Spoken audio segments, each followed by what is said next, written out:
Bienvenidas, bienvenidos a Modo Libro, el programa en el que una vez por semana nos juntamos a hablar de eso que más nos gusta, que son los libros, acá desde la librería de Futurock en Medrano 707, que se pueden dar una vuelta todos los días, se toman un cafecito, pispean cuáles son los libros que recién llegaron, que hay una curaduría genial de la gente que se encarga de la librería.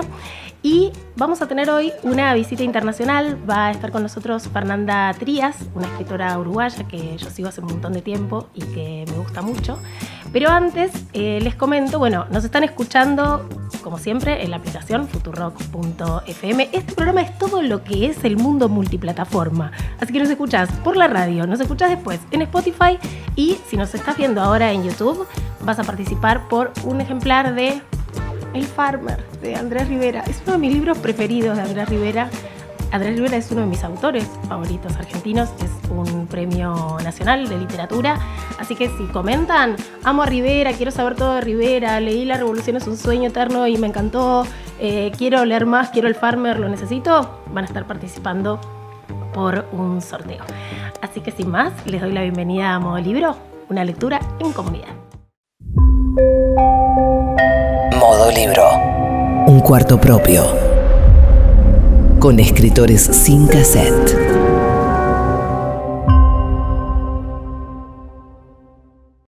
Bienvenida, Fernanda Trías. Hola, Eugenia. Qué ¿Cómo bueno va? estar. Muy bien. Qué alegría volver a verte. Sí. Qué bueno verte de nuevo, conversar. La última vez nos vimos en Nueva York. Sí, no hace tanto, ¿no?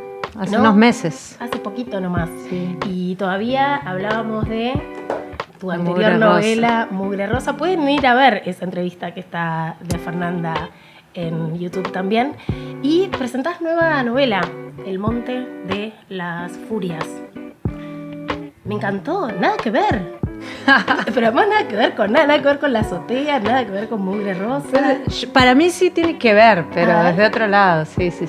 Sobre todo me llamó la atención que, estoy pensando tanto en La Azotea, que había una mujer que había recién parido y sufre una suerte de trastorno y le impide a su familia salir de la casa. Tu primera novela que escribiste a los 25 años, hace mucho tiempo ya.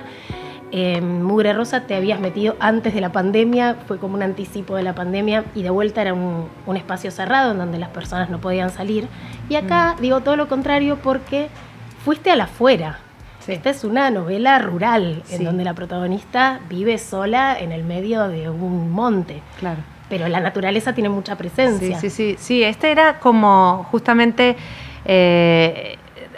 tratar de trabajar ciertos temas que ya he trabajado que tienen que ver con eso, con el encierro y la claustrofobia de la mujer, casi siempre la mujer sola, en un espacio completamente abierto y natural, rural, agreste, como es la montaña. Pero al final, de todas maneras, hay una opresión, hay una especie de encierro y de ahogo dentro de la apertura total, que eso es lo que me parecía interesante, ¿no? Claro, como un lugar asociado a justamente el espacio infinito, porque está el cielo, está ese monte que además no se sabe bien dónde están los límites, porque ella custodia solo uno de esos límites. Es bien interesante cómo llegaste a la construcción de esa parte de la trama, ¿no? De una persona encargada de custodiar un alambre. Sí, eso fue, de hecho, de lo primero que tuve. Me acuerdo en conversaciones con un amigo mío que es Juan Cárdenas, que es escritor colombiano, y me acuerdo de estar caminando por la avenida principal de Bogotá, un lugar así muy, muy urbano, todo lo opuesto, y yo decirle, estoy escribiendo una novela que me parece que está muy loca, y me dice, bueno, ¿de qué va? Y yo le digo, hay una mujer que cuida de un alambre, o sea, de un alambrado, y no sabe ni por qué lo cuida, ni para quién cuida, ni así como este absurdo también de un poco de la alienación, que vos decís, no sé ni para quién estoy trabajando, no sé qué sentido tiene lo que estoy haciendo, pero luego ella le va encontrando un sentido a su tarea, ¿no? Pero además que no queda claro si cuida el alambrado o si cuida lo que está del otro lado del alambrado, si cuida lo que está de este lado del alambrado, ¿no? Hay muchas fronteras en la novela. Y hay una cuestión de clase súper presente. Ahí hay una genealogía de mujeres que ninguna conoce a su padre, la abuela y la madre de la protagonista, incluida la protagonista. Madre y abuela fueron empleadas domésticas y ella no se le da bien eso de las labores domésticas, justamente. Que hay un momento que me encantó que la madre le dice, bueno, tenés que aprender, y hay alguien que le dice, bueno, quizás no saber algunas cosas es una salvación, porque ella no repite eso y tiene otro trabajo. Sí. Sí, hay un montón también por eso te decía que hay muchas fronteras, ¿no? Porque incluso hay una estratificación, justo que mencionaba Cárdenas, que tiene una novela llamada Los Estratos, porque además hay algo muy colombiano en esa estratificación, que hay una estratificación que viene incluso desde lo que sería el escenario de la novela. Porque el escenario de la novela es la montaña entera, y si vos te fijás, esta estratificación es esta cima de la montaña a la que nadie llega, que no se sabe quién puede acceder a ella, quién es ese poder que podría llegar a ocupar la cima. Después está la montaña virgen, donde ocurren estas tareas extractivistas, y hay una cantera y hay unos hombres que trabajan para ella, el alambre, la casa de la mujer, y hacia abajo tenés el pueblo y después la ciudad. Entonces, en estas especies de franjas también se mezcla todo lo que tiene que ver con clases sociales. El pueblo es pueblo pobre, y ahí viven todas las gentes que trabajan para la cantera. Para quien no lo haya leído todavía, el pueblo es pueblo pobre no solo porque es un pueblo que vive en la pobreza, sino porque se llama literalmente pueblo pobre. Exactamente, sí. Ahí fue una elección de nominación de la literalidad. Pero claro. además existen muchos de esos pueblos, por lo menos en Uruguay, ¿no? Pueblo chico, pueblo... Sí, yo digo, pero ¿por qué se les ocurre ponerles estos nombres? ¿Por qué no pensar en grande? Tan tristes, ¿no? Pueblo triste, pueblo chato. Bueno, vos decías lo de la estratificación, que está bien señalado en la novela, y vos vivís en Colombia hace mucho tiempo, ¿no? 10 Vivís años, en Bogotá. Sí. Y yo me enteré hace poco, por Pilar Quintana, por la escritora colombiana, que los barrios tienen un número. Exacto, esos son los estratos. Los estratos, exactamente. Es como una cosa de castas según el metro cuadrado que ocupes, que es bien curioso. Claro, cada zona, cada barrio tiene un número del 1 al 6, 6 siendo los barrios más caros, donde todo es más caro, los servicios, vos pagás servicios de acuerdo a tu estrato. Pero lo fuerte, y tampoco es tan claro en la ciudad, ¿no? Pueden estar muy pegados, incluso convivir frontera con frontera, un estrato 1 con un estrato 6, es solo cruzar una calle. Wow. Sí, entonces, y lo fuerte es que pero se ha convertido en una cosa que está buena, pensada como, bueno, donde hay más poder adquisitivo, que paguen más. Eso me parece que está bueno. Claro, está bueno. Pero ¿sabes lo que pasa? Que se ha convertido en una cosa que cuando vos vas a llenar cualquier formulario te preguntan estrato, y entonces vos ya tenés un número. Entonces ya eso deja de ser simplemente para administrativo y pasa como a marcarte de alguna manera, a que ya desde el momento en que vos ya te presentás con es como DNI y estrato. Claro, lo que me comentaban es que la manera de desclasarte es que si vos vivías en un estrato 5 y te mudas a un estrato 4, bajaste en la escala social. No es que te pones contento, como yo lo pienso como porteña y digo, genial, me va a bajar el ABL, voy a pagar menos de luz, voy a pagar menos de gas. Pero no, está diciendo una cantidad de cosas simbólica sobre vos. Es más importante, exacto, claro. Exacto, es que sí, eso es muy interesante, y yo creo que inevitablemente eso estaba en mi imaginario, ¿no? Porque claro, después de vivir tantos años ahí, todas esas cosas, bueno, son cosas que he pensado, que me han impresionado, y que he pensado. Y el tema de las mujeres, bueno, las mujeres son... estrato 1. Todas las mujeres de estrato 1. Pero en este caso no, en realidad no sé cuál sería el estrato en Colombia, porque esto no está geolocalizado, o sea, podría ser cualquier espacio. Sí, es un espacio, es una zona imaginaria, porque digamos no existe esta configuración que les acabo de contar, ¿no? Claro, porque yo, por ejemplo, en Mugre Rosa había una Montevideo de ensueño, si se quiere, o pesadillesca. Sí, bueno, viste que cuando se sueña uno no maneja el inconsciente. Cuando se escribe supongo que sí, bastante más. Pero acá no hay un territorio tan claro. Y sin embargo está esta cuestión entre lo urbano y lo rural. Hay una protagonista que en lo urbano no encuentra la salida y le parece que lo rural es una salida.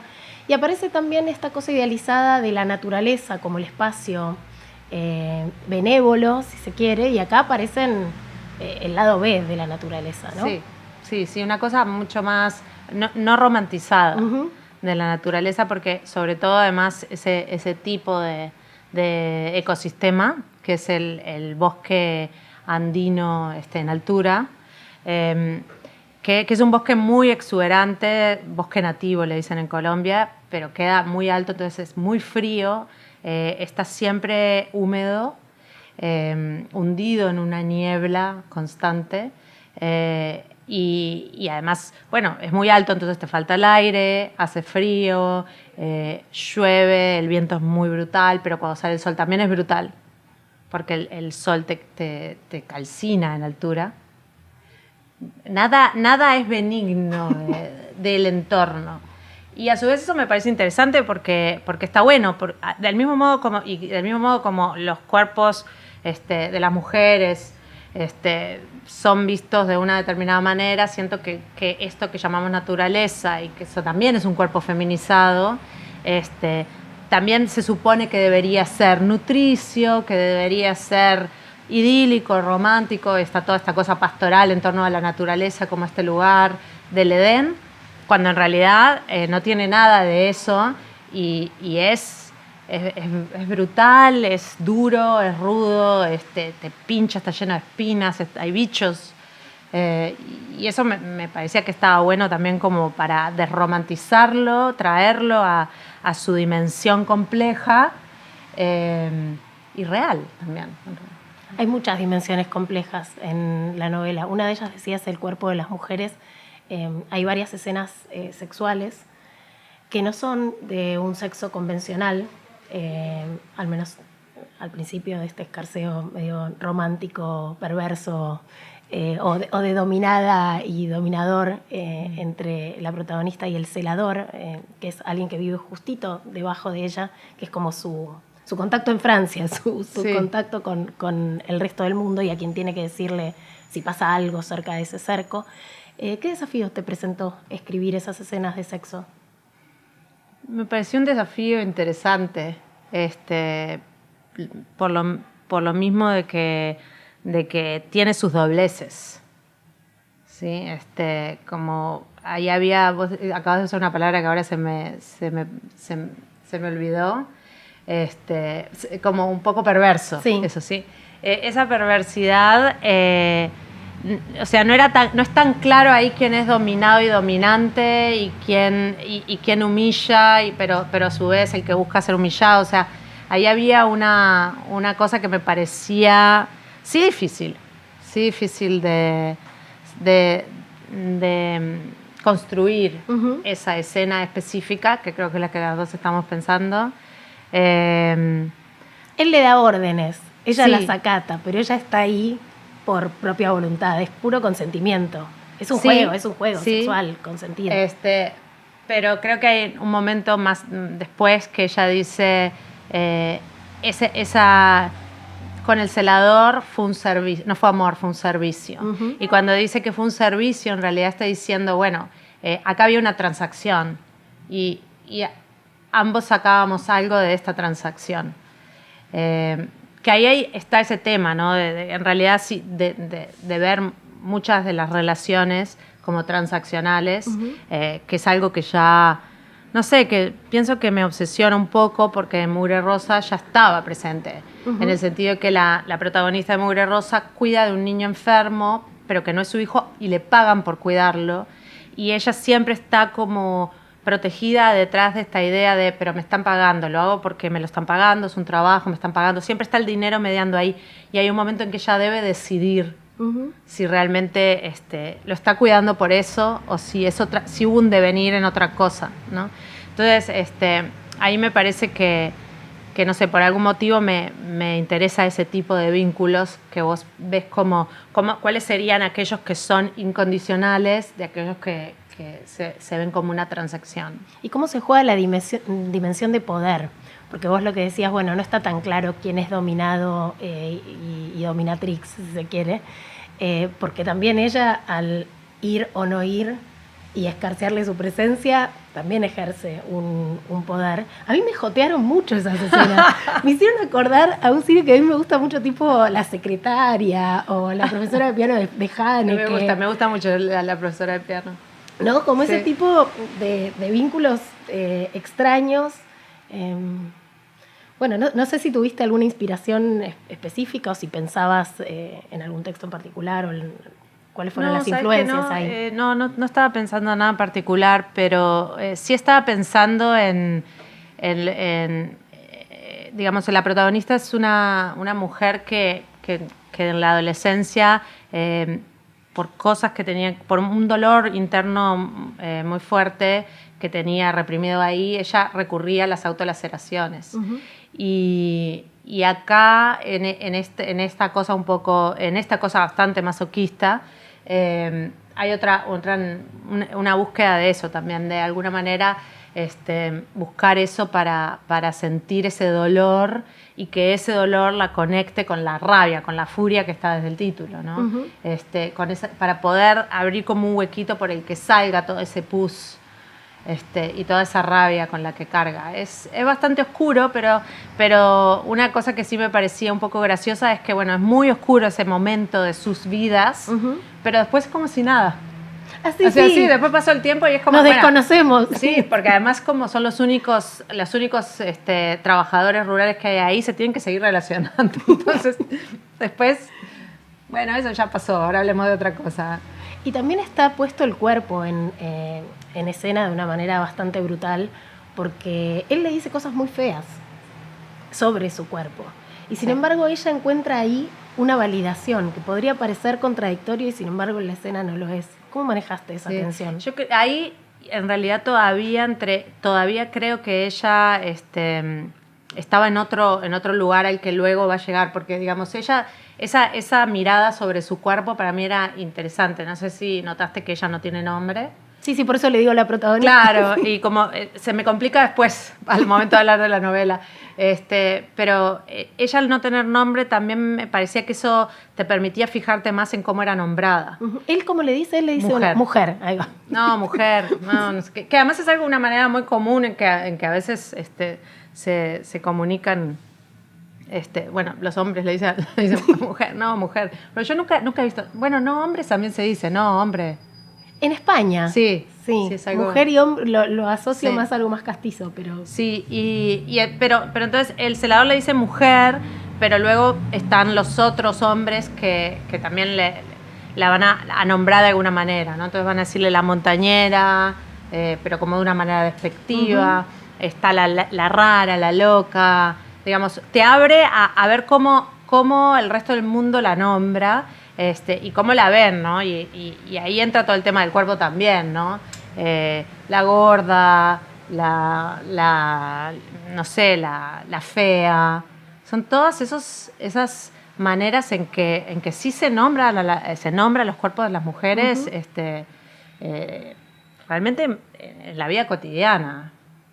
Hablábamos antes de la cuestión de clase y aparecen también los trabajos, hablas del extractivismo antes, del trabajo en las canteras, también cómo fue construir esa masculinidad, que también es una masculinidad muy solitaria y bueno, muy oprimida también. Sí, y es interesante porque, claro, es el mundo de, ahora que te decía la montañera, el mundo el mundo rural es un mundo muy masculino, uh-huh, sobre todo de los que son trabajadores rurales, y en general cuando se piensa en la montaña, se piensa en el hombre de la montaña, que yo no sé, en español no tenemos una palabra. Tipo montañés, pero lo que pasa es que no te remite a eso. Hablaba con mi traductora al inglés, uh-huh, y ella me decía que mountain man era una palabra que se usa como para, es quien dice el cowboy, el gaucho. Uh-huh. Hay una palabra para mountain man, uh-huh, que son estos que andan ahí con las vacas y los lazos. Y no existe esa palabra en español. El arriero, para la mujer. Quizás. No existe mountain woman. No. Entonces eso me parecía que estaba bueno porque en realidad a ella decirle la montañera, ella estaba empezando a ocupar un lugar que no era ese lugar donde nosotras se supone que debemos estar. Uh-huh. ¿Sí? Y por eso también como en cada palabra se están jugando cosas políticas muy fuertes. decís, es The Mountain Woman, la montañera, ¿sí? Ya de por sí estás empezando a construir un lugar donde decís, me apropio de este nombre, ¿sí? No solo el hombre de la montaña, también puede ser la mujer de la montaña, ¿no? Pero cuando vos decís la mujer de la montaña, te imaginas otra cosa. Te imaginas la mujer de la montaña, no sé. ¿Qué te imaginas? O sea, te imaginas que una está curandera. Ahí. Eso te imaginas. Exactamente, una chamana. Una chamana. O si no, la parte fit.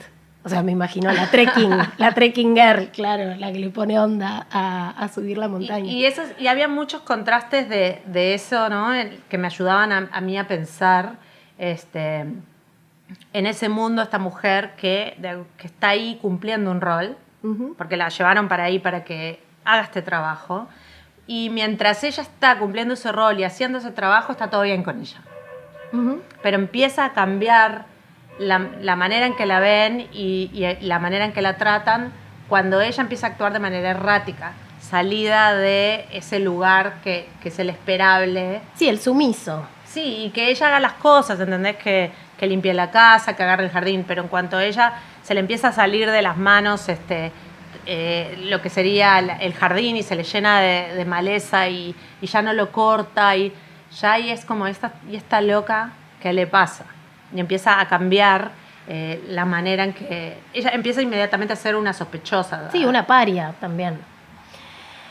Hablando de la nominación, que le hayas puesto el celador al personaje masculino, todo el tiempo me hacía pensar en otras cosas. Digo, bueno, es un celador que está en celo, es un celador que la cela. ¿Por qué celador? ¿Sabes qué? Esa fue una porque palabra. es más del ámbito escolar, entonces sacado de contexto y puesto en la montaña. ¿Por cómo le dicen ustedes? ¿A qué le dicen celador? Celador es el que se encarga como de distribuir las aulas, es alguien... Mirá. No, en Uruguay no decimos eso. El celador se dice mucho en Colombia. Ok. Es un poco como es el portero también. Como un guardia de seguridad. Pero es el guardia, sí. Okay. Como guardia de seguridad. Pero es genial que se llame celador, porque la polisemia estalla. Sí, la polisemia estalla.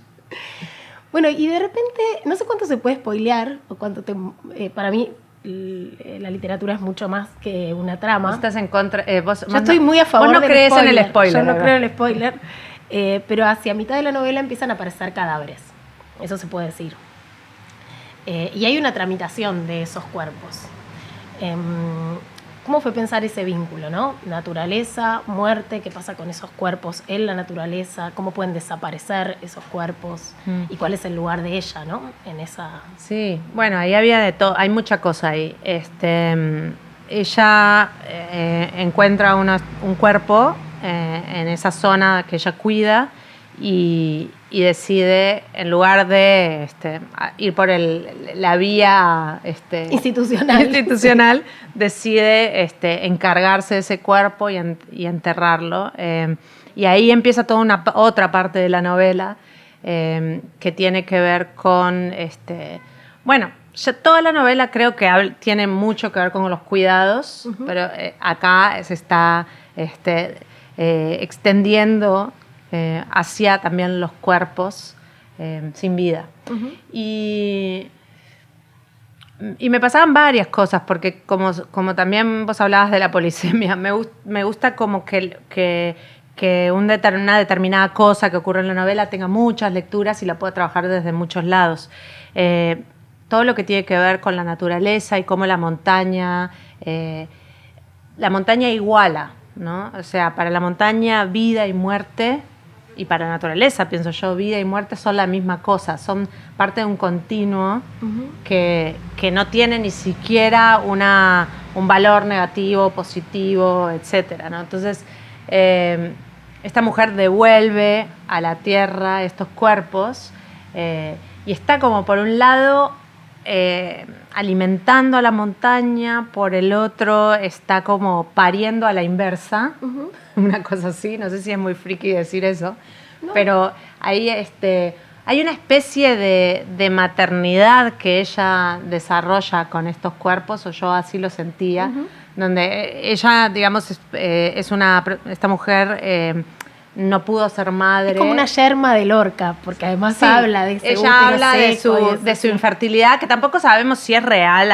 si es 100% real, porque es su versión, pero que encuentra un sentido maternal cuando empiezan a aparecer estos cuerpos. Y y esto que asume como un legado que la montaña le está, una tarea más que se le adjudica, los hombres le adjudican la tarea de cuidar el alambrado. Y tener a raya la naturaleza. Y tener también, a raya la naturaleza, exacto. Y la montaña empieza a adjudicarle otras tareas. Y ahí es cuando empieza esa pugna donde ella, ¿a quién se debe?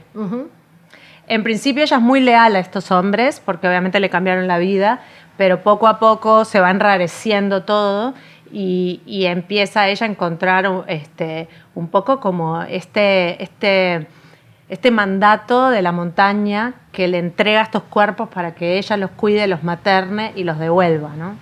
Y ahí había cantidad de cosas que se me mezclaban, que tienen que ver con la memoria y con muchas cosas, con el hecho de nombrar, porque a ella la atormenta que no puede nombrarlos a los cuerpos porque no conoce sus nombres, ¿no? Y poco a poco decide empezar a nombrarlos. Y bueno, ahí yo qué sé, no sé, me parece que hay un mini tratado sobre la nominación, como cómo se nombran las cosas. Bueno, las cosas. Bourdieu dice que describir es prescribir, y yo estoy de acuerdo con él. Y creo que tu novela abreva en eso, o sea, que no es inocente nombrar. No es inocente. Está pensado todo el tiempo. No solo no es inocente nombrar, sino que es más actual que nunca la lucha hoy, la lucha política que se da en las palabras y en cómo nombrar. Por eso para mí no puede ser una decisión liviana cómo vamos a nombrar las cosas, y tampoco puede ser una decisión liviana, no son intercambiables las palabras, esto por esto y esto por lo otro, no da todo lo mismo, no da todo igual.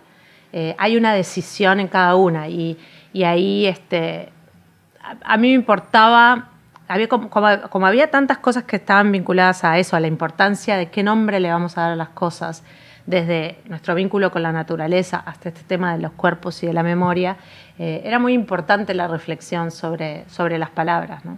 Y además en nuestras sociedades latinoamericanas, que tenemos un pasado de dictaduras que han hecho de los desaparecidos, es una herida todavía muy, muy abierta, sobre todo en países como el mío, como Argentina. También esos cuerpos, ¿quién los reclama? Porque en principio solo los reclama la tierra, pero esa gente dejó de estar. ¿Dónde está?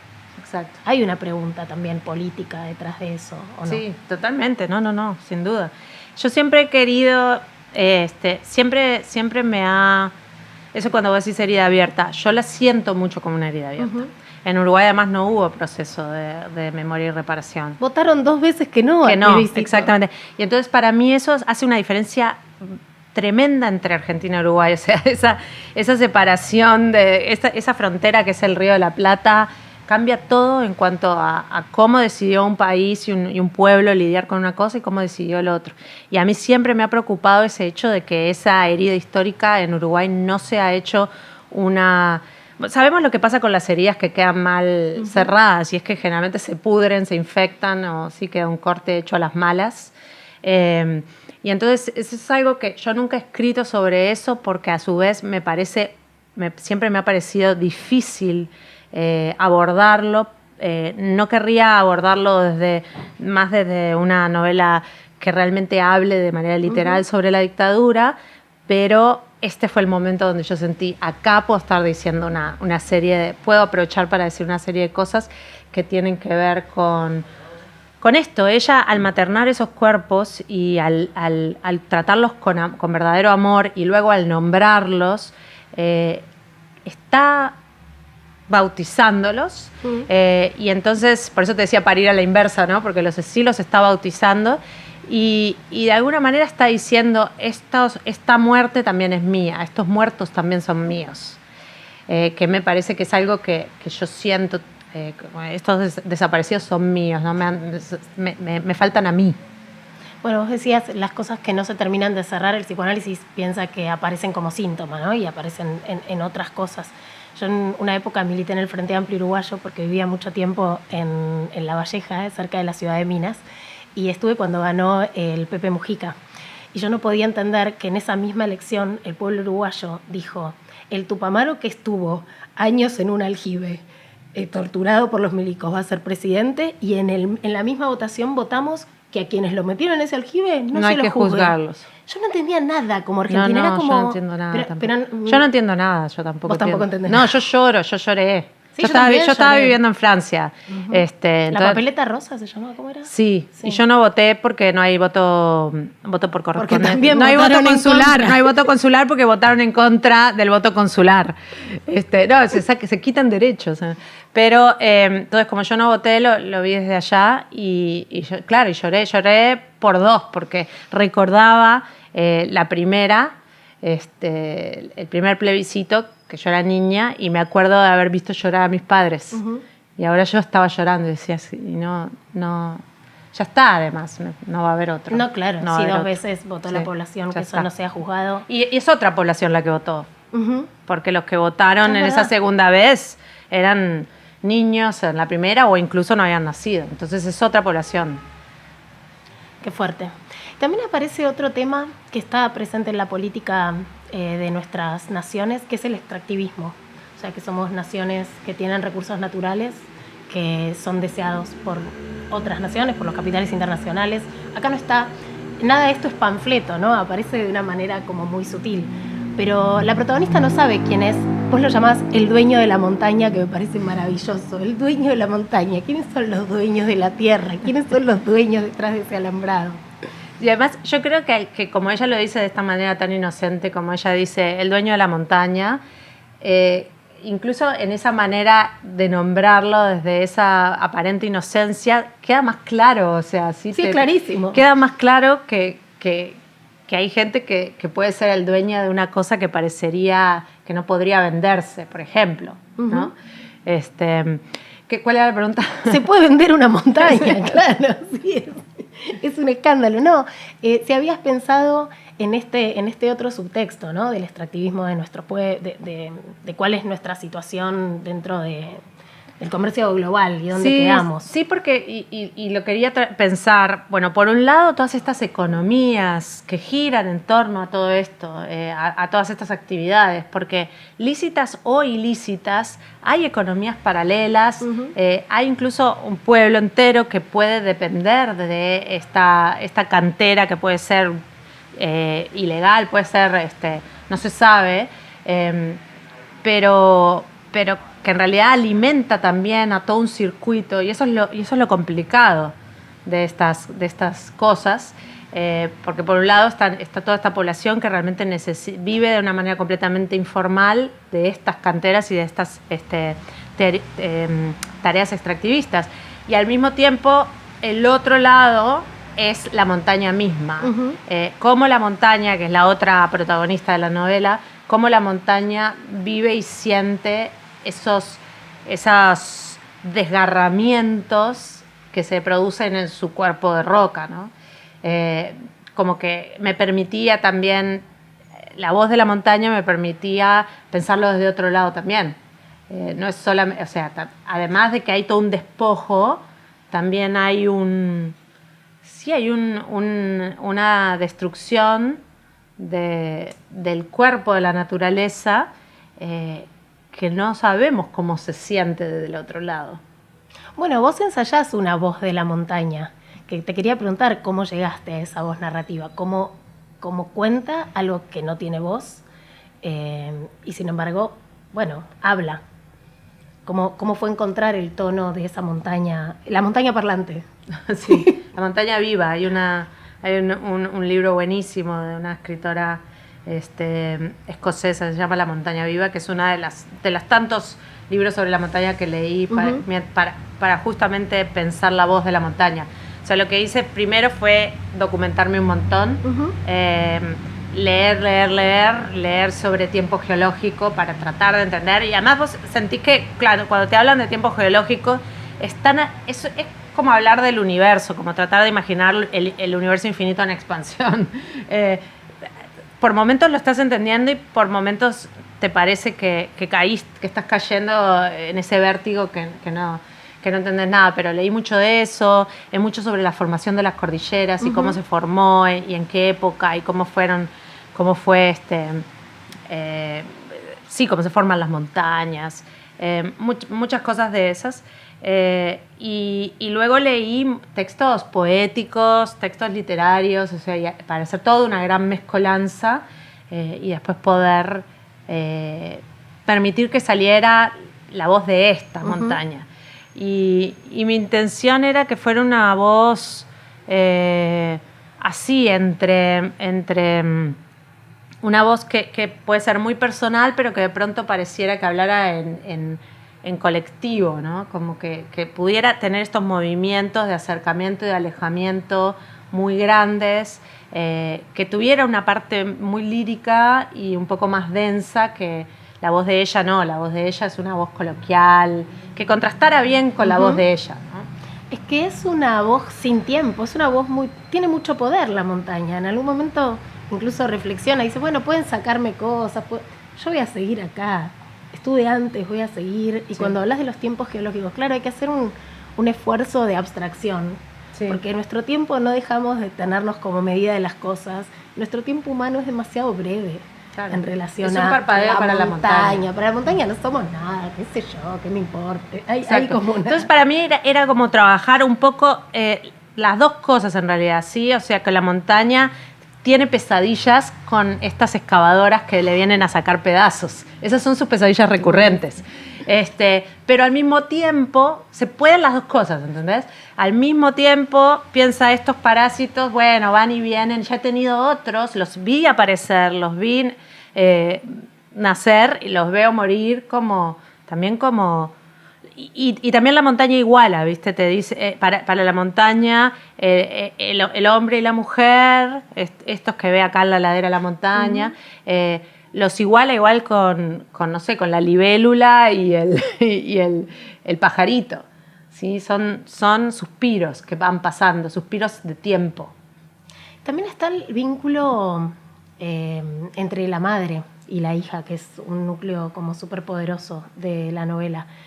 Hay una escena como muy fuerte que está narrada por la madre que le echa en cara, le dice, vos me quisiste matar, vos me prendiste fuego, como un vínculo de verdad muy tenso, de una madre que además está en ausencia mucho tiempo y reaparece como para despedirse.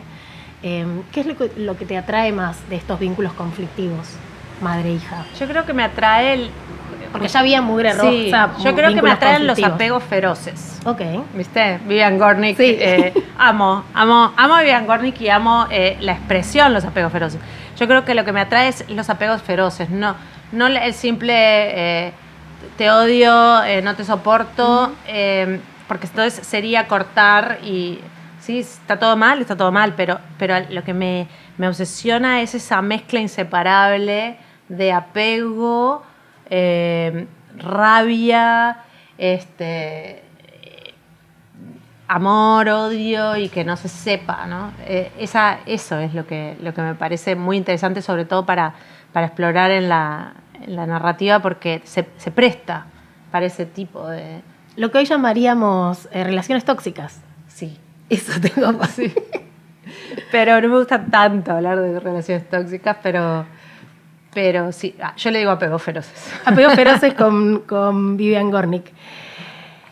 Hay una pregunta que hacemos siempre al final de Modo Libro, que es, cuento la hipótesis detrás de esto. Yo creo que los libros se comportan en las bibliotecas o en las librerías como en Toy Story cuando se apaga la luz. O sea, como que conversan entre ellos, que tienen vínculos, que se llevan mejor o peor. Entonces te quería preguntar, ¿al lado de quién te gustaría estar en una biblioteca? O sea, Fernanda Trías, al lado, sanguchito entre quiénes. Bueno, muchas, pero digamos, puedo aspirar lejos. Sí. Puedo aspirar alto. Tu libro, tu decisión. Bueno, a mí me fascinaría estar entre Agatha Christoph, sí, con el Gran Cuaderno. Bien. Klaus y Lucas le pusieron después en español. Tranca, esa historia Sí. de esos dos hermanos. Sí, esos Tremenda. dos hermanos, los gemelos maléficos, sí. Me encanta y también me gusta mucho, me parece que dialoga con algunas cosas de Olga Tokarczuk. No conozco nada, contame. Bueno, ella tiene una novela que a mí me encantó que se llama Un lugar llamado Antaño, que lo que tienen en común es que, ella sí te cuenta la historia de todo un pueblo, de toda la gente que habita en un pueblo a lo largo de varias generaciones, ¿no? Es mucho más grande su mirada, pero algunos de los... Tiene mini capítulos narrados de distintos puntos de vista, media como mientras agonizo, hay muchos personajes, pero algunos de esos personajes de pronto son una planta, un objeto, el río que atraviesa el pueblo, y eso me parece que además lo hace muy bien. Entonces, y tiene voces, o sea, habla el río, habla el pueblo. Sí. O sea, lo narra desde ese punto de vista. Y luego también tiene otra novela que nunca me acuerdo del título porque es muy largo y es sobre los huesos de los muertos, algo así como similar a esto, donde hay una mujer que se obsesiona con un crimen, con crímenes de personas que matan animales, de cazadores. Entonces hay una presencia de la naturaleza muy fuerte, muy nocturna y muy así, muy, no sé, como muy poderosa. También ese me parece que hay entre Olga Tokarczuk y Agatha Christoph. Divino. Te puedo decir contemporáneos también, tengo muchos. Decime contemporáneos también. O sea, podemos seguir ampliando el estante. El estante, bueno, Las niñas del Naranjel. Ajá, de Gaby Cabezón Porque Cámara. sí, o sea, como que yo me siento emparentada con estas narrativas que piensan la naturaleza y entonces, no sé, pensaría esa, Las niñas del Naranjel, Peregrino Transparente, de Juan Cárdenas. En fin, ya te di 4. Bueno, vamos a brindar, ¿querés?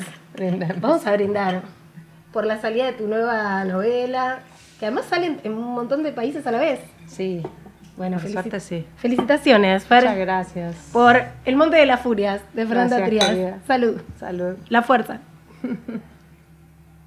Y ahora en modo libro nos ponemos en modo sorteo gracias a la gente amiga del grupo Planeta.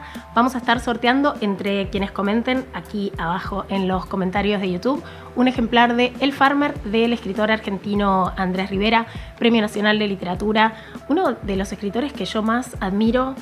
La primera entrevista que yo le hice a un escritor fue a Andrés Rivera, que tenía además una fama de cabrón, y yo fui así toda chiquitita con un ejemplar medio de esos comprados en usado, lo que uno lee cuando es muy joven, y tengo el mejor de los recuerdos, así que siempre lo voy a querer especialmente. El Farmer es una novela maravillosa que pone a hablar a Juan Manuel de Rosas en el exilio en Inglaterra. Andrés Rivera es muy conocido por hacer algo bien curioso con el género de la novela histórica, que a él no le gustaba que dijeran que escribía novela histórica, pero hace de nuestros próceres argentinos un ensayo literario que cuenta aspectos de la política de nuestro país desde la literatura y desde un estilo súper reconocible, que para mí es maravilloso. Es un Rosas ya en el final de su vida, que está sobreviviendo en una pequeña chacra en Inglaterra, por eso se llama El Farmer, porque así le dicen a los que tienen no un latifundio, como a los que él estaba acostumbrado, sino una pequeña parcela de tierra, pasando frío, en condiciones muy malas económicas, y escribiendo cartas a Buenos Aires y a quienes lo recuerdan como aquel, presidente, caudillo que fue. Pero bueno, es una novela de la desolación y también un gran tratado sobre el poder, ¿no? Sobre la investidura. ¿Qué pasa con esos personajes que fueron tan poderosos, que fueron el dueño de la tierra, el dueño del país, y ahora se encuentra sin nada y sobreviviendo en el frío de un país extranjero? Les voy a leer un pedacito para que conozcan algo de esta prosa de Rivera que a mí me gusta tanto.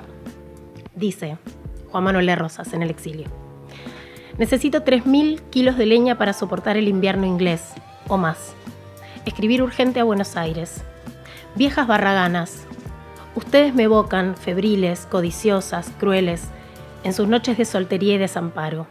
Yo, evocado, yo, el mejor jinete de la provincia, el hombre que mastica un pasto y puede decir, sin equivocarse, quién es el dueño del campo donde crece ese pasto. Les humedezco las bombachas. Paguen por eso, viejas. Manden 1000 libras al año, que no aguanto el olor a carbón. Así escribe Andrés Rivera. Esta es una novelaza, El Farmer, así que si se quieren llevar un ejemplar, comenten, digan, no puedo vivir sin Modo Libro, no puedo vivir sin Andrés Rivera, necesito El Farmer para sobrevivir, se van a llevar un ejemplar. Y llegamos al final de Modo Libro y como todos los programas vamos a homenajear a las palabras que vienen y palabras que se van del diccionario de la Real Academia Española. Hay un fun fact que es que cada diciembre la Real Academia Española actualiza su lista de más de 93.000 palabras y la que vamos a despedir hoy es una palabra hermosa que es moviola, que es una máquina de montaje cinematográfico. Era la máquina que antes de la llegada del cine digital permitía cortar los fotogramas, intercalar. El proceso de montaje era lo que estaba detrás antes de la llegada de los equipos digitales. Así que moviola, hemos sido muy felices a tu lado. Quien haya visto la película Cinema Paradiso, donde aparecen el sensor, ese cura que cortaba los besos, bueno, lo tenía que hacer con una moviola. Y le vamos a dar la bienvenida a un término que al final lo dio por bueno la RAE, que es frappé, que es una bebida que se prepara con hielo picado y se sirve muy frío. La próxima vez que me sirva mi vermucito de la fuerza, lo voy a pedir frappé en honor a este momento. Bueno, llegamos al final de Modo Libro. Les voy a decir quiénes hicimos este programa, que detrás de esto hay un montón de gente talentosísima laburando. Lo hacemos desde la librería de Futurock, acá en Medrano 707, que se pueden dar una vuelta y hablar con Julia y con Flavia, que los van a estar recibiendo con sus mejores galas. Tenemos nuestras productoras estrellas Carolina Salvini y Paulina Cosi. En cámara Juan Pablo Parolo. En operación de audio, Diego Durán. En coordinación audiovisual, Martina Bayur. En coordinación general, Lucía Suez. Es parte de Ediciones Futurock, Leila Gamba. Yo soy Eugenia Sicabo y nos volvemos a encontrar el martes a las 20 horas en todas estas multiplataformas. Nos puedes escuchar en Spotify, ahora en vivo, si estás acá en FM, en futurock.fm, y si no, en el YouTube de Futurock. Hasta la próxima.